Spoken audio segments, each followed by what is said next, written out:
Bonjour, alors je reviens auprès de vous aujourd'hui parce que j'ai décidé en fait de vous faire une petite vidéo lorsque certains thèmes ou certaines questions me revenaient régulièrement.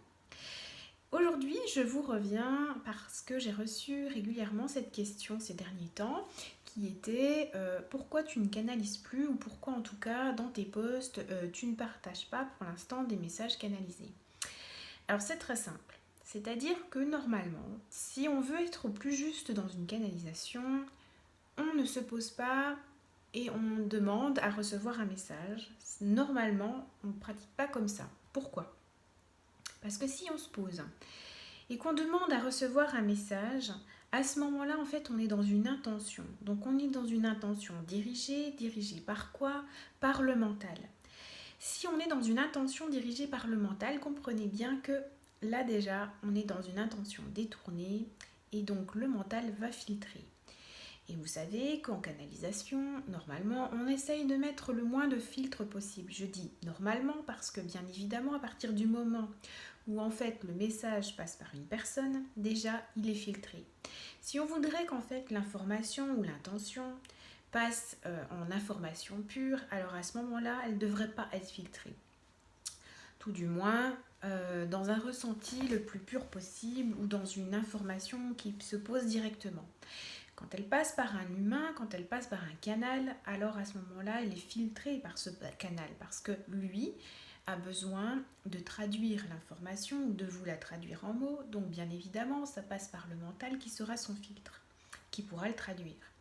Donc comprenez bien que dans cette intention, si vous mettez l'intention de vous poser, de recevoir un message de Marie, d'un maître ascensionné, d'un ange, d'un guide, enfin, peu importe, alors à ce moment-là, vous n'êtes plus vraiment dans la vérité de la canalisation, vous êtes dans une forme d'intention.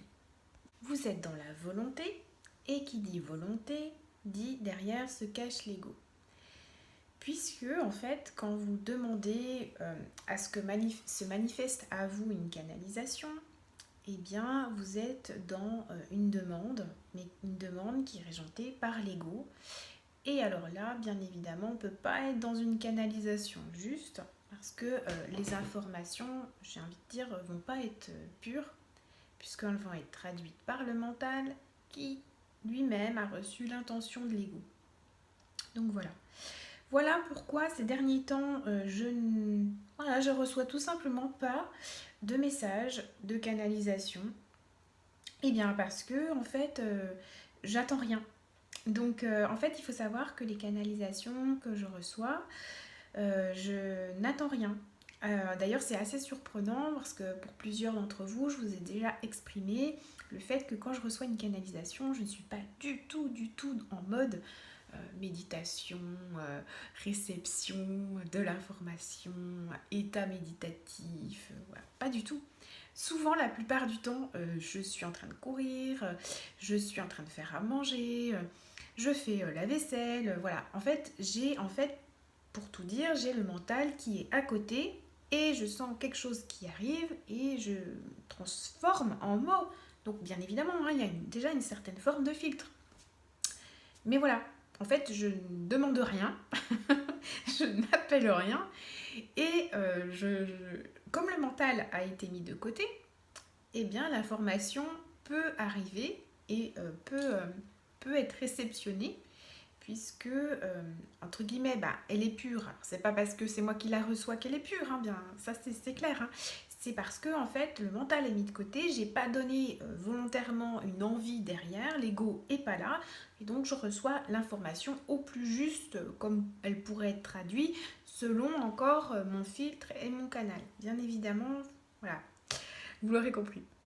Alors, je voulais aussi répondre à une deuxième question qui était comment tu sais que l'information que tu reçois en canalisation est juste, est bonne, est vibratoirement, je veux dire, acceptable et que tu sais que tu ne te branches pas sur n'importe quoi. Alors, il faut savoir qu'en fait, pour savoir si vous vous branchez sur quelque chose de positif ou de négatif, déjà, vibratoirement, votre corps va vous le dire. Si vous n'êtes pas terrible, si vous n'êtes pas en santé, si vos vibrations ne sont pas hautes, qu'est-ce qu'on appelle vibration haute? C'est c'est votre état d'esprit, c'est votre forme, c'est votre corps et vos différents corps énergétiques, là où ils se situent au niveau de la vibration. Donc, est-ce que vous êtes en joie? Et qu'est-ce qui vous met en joie? Est-ce que vous avez eu des désagréments? Est-ce que vous sentez fatigué, triste? Bien évidemment, en fonction de l'état dans lequel vous allez être, vous n'allez pas du tout canaliser la même chose. Donc il n'est pas recommandé dans un état de tristesse, un état de déprime, un état dit négatif, au niveau des émotions, de canaliser, puisque bien évidemment il y a plus de chances de brancher sur quelque chose qui n'est pas top. Donc quand je reçois une information, comme je vous l'expliquais auparavant, si en fait l'information descend, mais que j'étais dans une journée bof, moyenne, je ne prends pas l'information. Si l'information doit passer, elle reviendra plus tard quand je serai OK. Ou alors si c'est pas moi, elle va aller se brancher sur quelqu'un d'autre qui est OK à ce moment-là parce que ça doit passer. Voilà. Je suis pas missionnée à recevoir cette information. C'est pas moi qui dois la passer. Voilà, ça c'est l'ego en fait. Si je disais oui, c'est moi qui dois la passer, je m'en fous de comme je suis, c'est maintenant et ou jamais. Non, voilà, si cette information passe pas par moi, elle passera par quelqu'un d'autre. D'ailleurs, à ce titre-là, je trouve qu'il y a un livre qui est fort intéressant, qui est la magie créative, ou enfin voilà, c'est un livre, je vous le retrouverai si ça vous intéresse, je mettrai en barre d'infos. C'est un livre qui explique le processus créatif et comment ça se passe. C'est-à-dire que des idées viennent à un artiste ou à quelqu'un de créatif.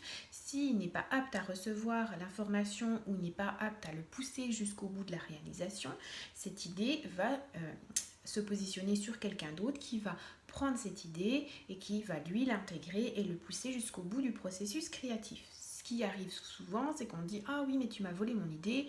Non, pas forcément, puisque en fait l'idée a pu être récupérée par quelqu'un parce que l'autre personne ne l'a pas amenée jusqu'à ce que l'information soit poussée dans la matière. C'est pour ça que des fois on en arrive à ça.